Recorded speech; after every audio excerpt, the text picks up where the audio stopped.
أعوذ بالله من الشيطان الرجيم.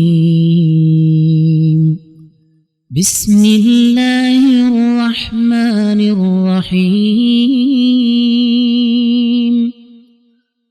الرحمن علم القرآن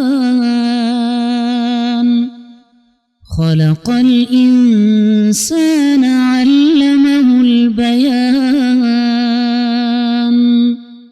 الشمس والقمر بحسبان والنجم والشجر يسجدان.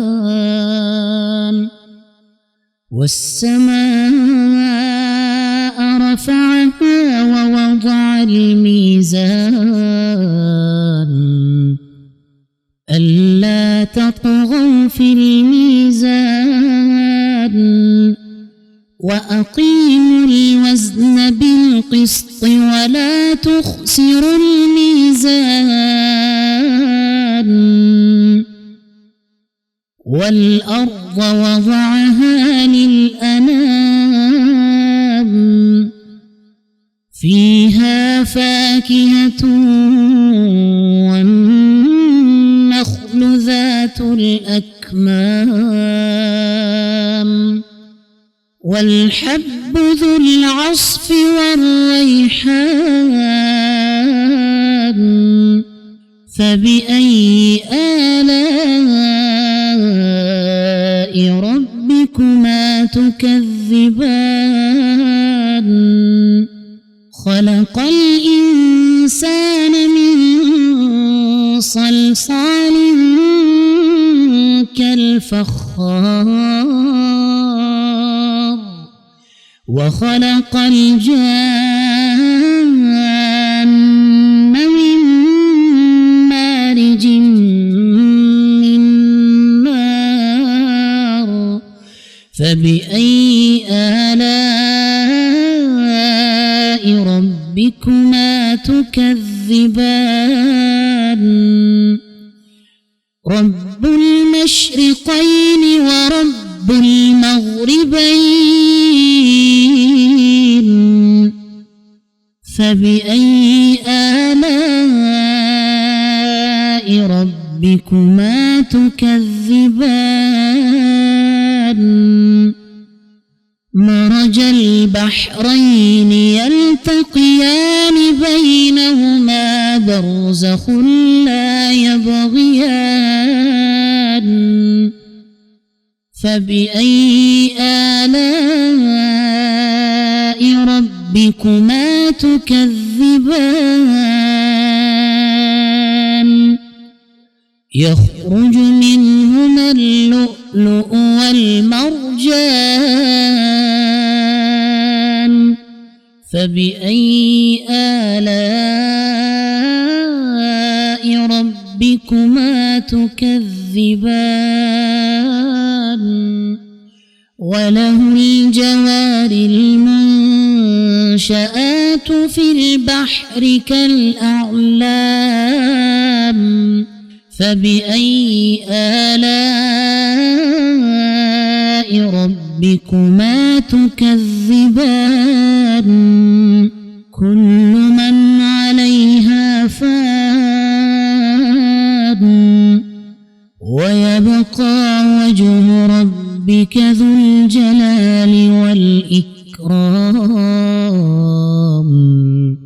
فبأي آلاء ربكما تكذبان. يسأله من في السماوات والأرض كل يوم هو في شأن. فبأي آلاء ربكما تكذبان. سنفرغ لكم أيها الثقلان. فبأي آلاء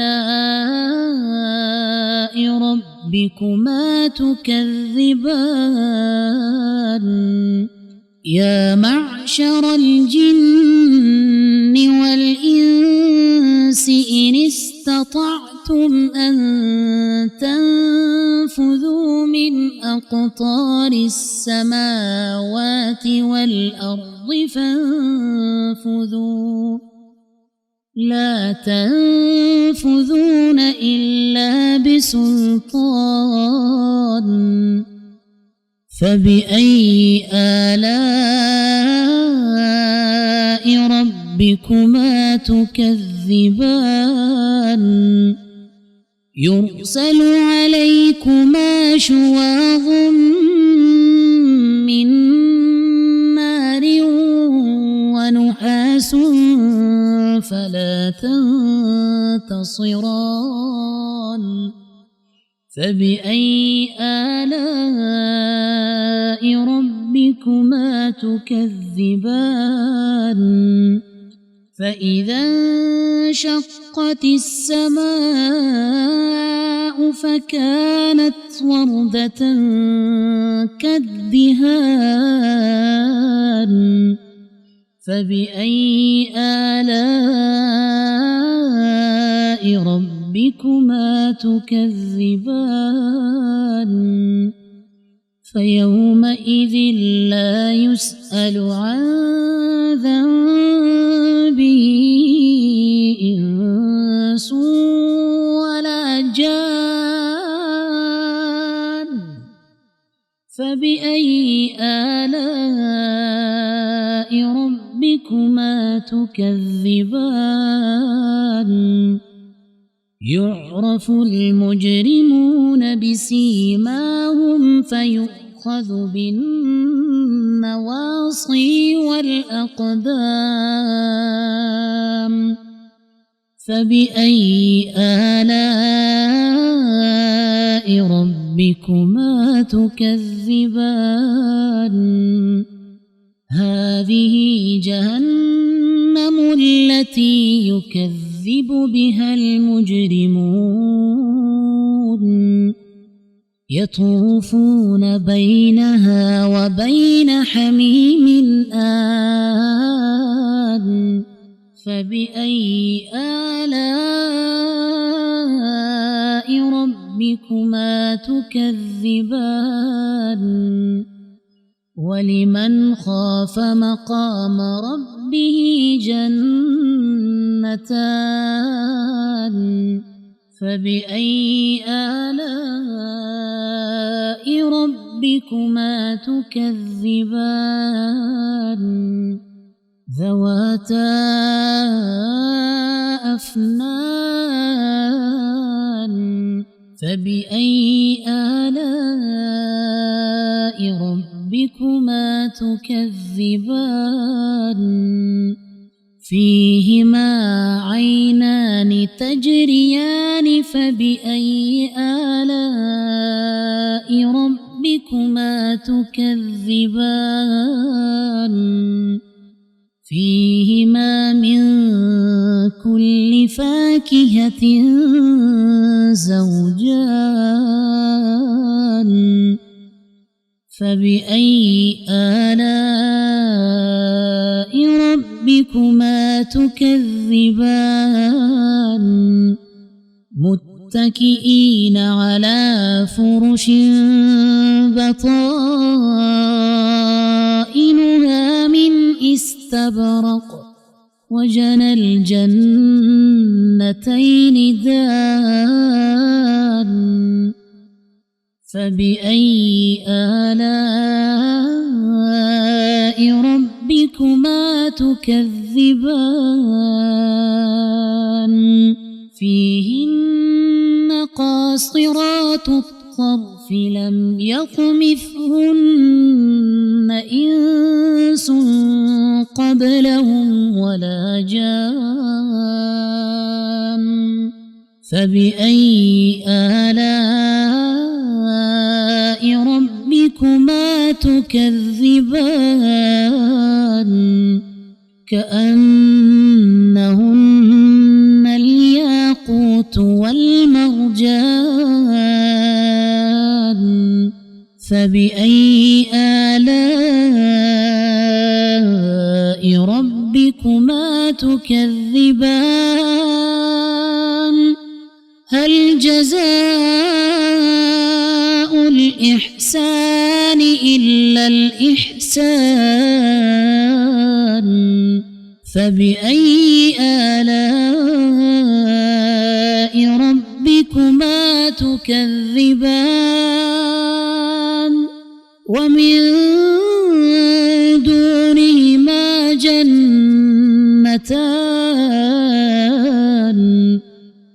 فبأي آلاء ربكما تكذبان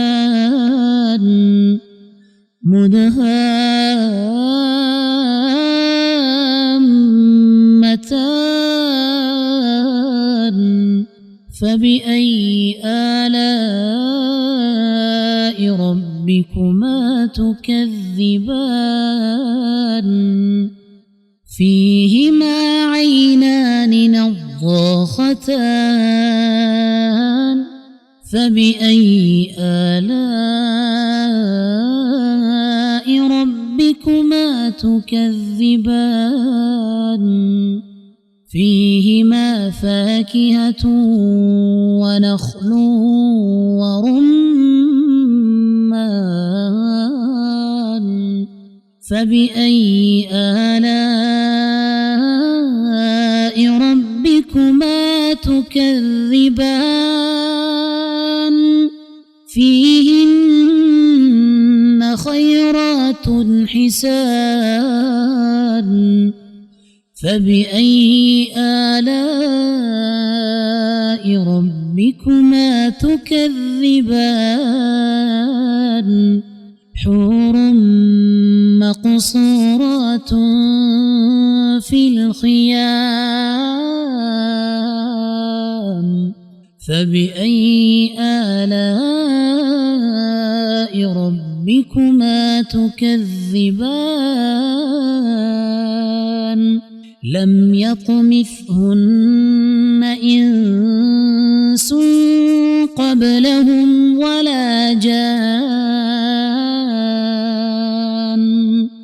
فبأي آلاء ربكما تكذبان